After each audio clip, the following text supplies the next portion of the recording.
Hello, in this video I show you how to replace the fuel filter on Toyota RAV4 2 liters D4D. The fuel filter on this car is located on the rear of the engine. It's located right there. To get access to the fuel filter, first we need to remove the fuel filter housing and the air filter pipe. If the video is useful, please like and comment on the video and subscribe to the channel to see more videos like this.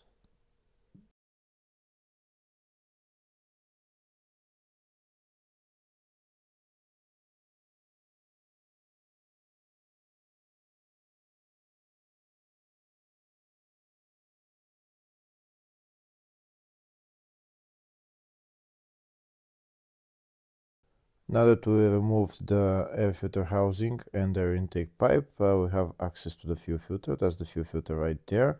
We have two connectors that we need to disconnect and also two fuel lines we need to remove, and then the fuel filter housing is held by two bolts.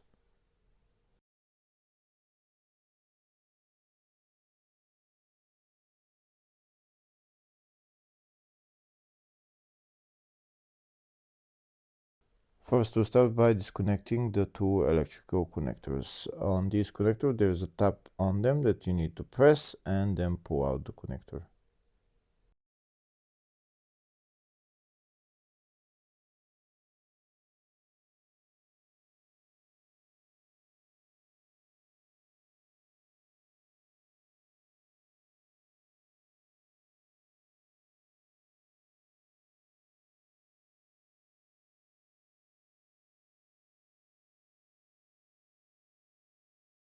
Next, we're going to remove the two metal clamps on the two fuel lines and take the fuel lines out.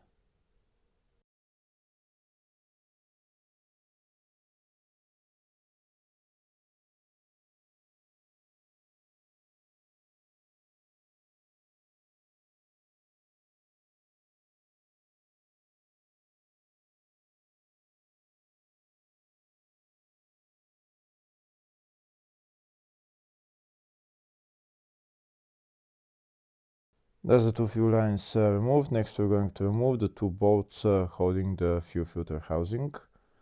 After we remove the two bolts, we're going to take out the fuel filter housing.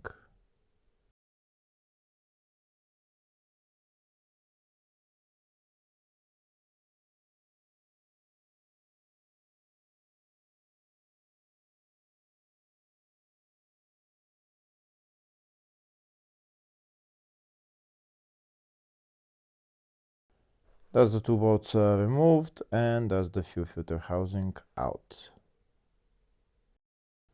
These are the two fuel lines that I disconnected and the two electrical connectors. Now we're going to replace the fuel filter. First, I'm going to remove this bracket for the wire and then remove the sensor that's on the bottom of the filter.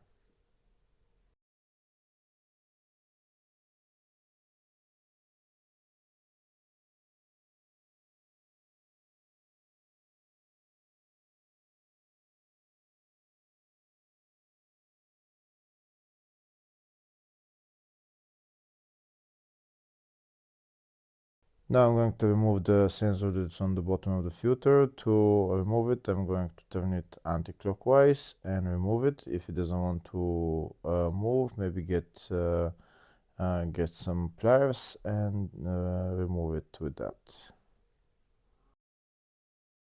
With these pliers, you only need to loosen it, and then we'll remove it by hand.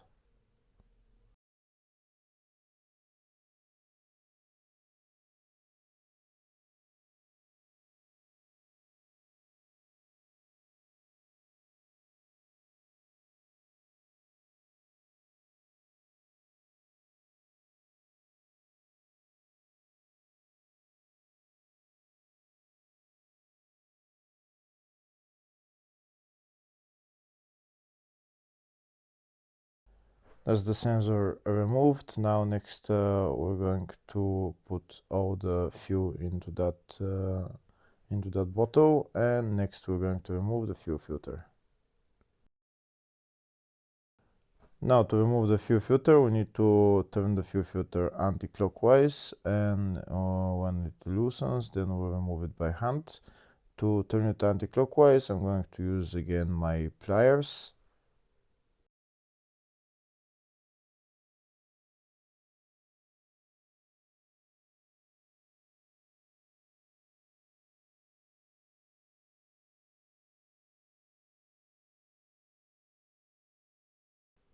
Here you can see the fuel filter started turning, so now I'm going to remove my pliers and remove the fuel filter by hand.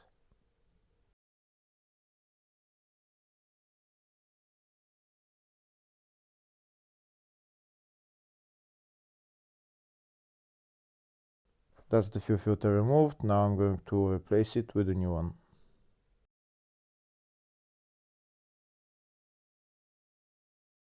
This is the part number for the new fuel filter, and I'm going to put on the new fuel filter. There is an O-ring on it. Make sure you lubricate the O-ring before putting the fuel filter into its place.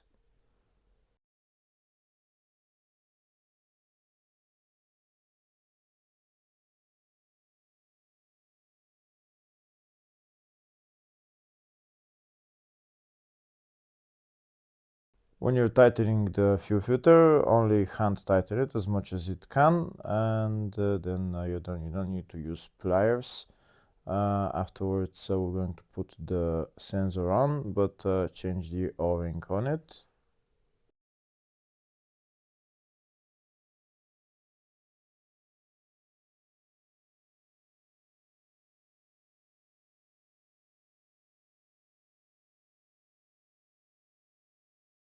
When you're tightening the sensor, only hand tighten it. Don't use any pliers or stuff like that. Just only hand tighten it, but as much as possible.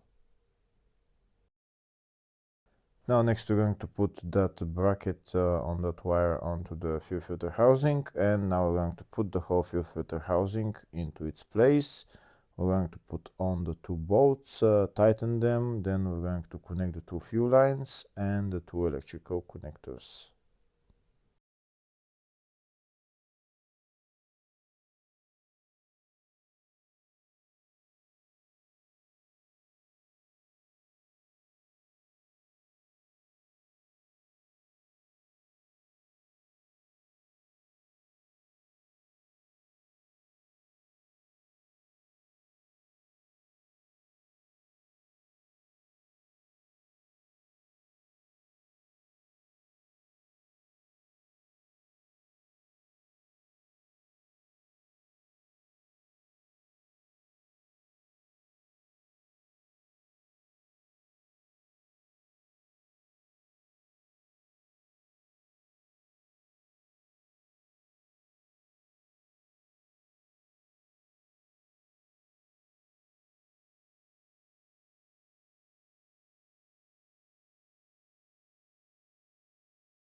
That's the electrical connectors connected, and that's the two fuel lines connected. Next, we need to prime the fuel system so that we can start the car.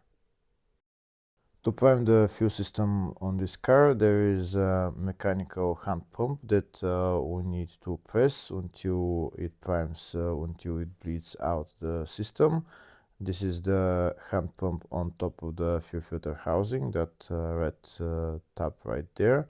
as the hand pump. You're going to start pressing it for maybe a minute, minute and a half, maybe 2 minutes, until you feel that that there is no more air into the fuel system. It will start to get very stiff. It will not be able to be pressed.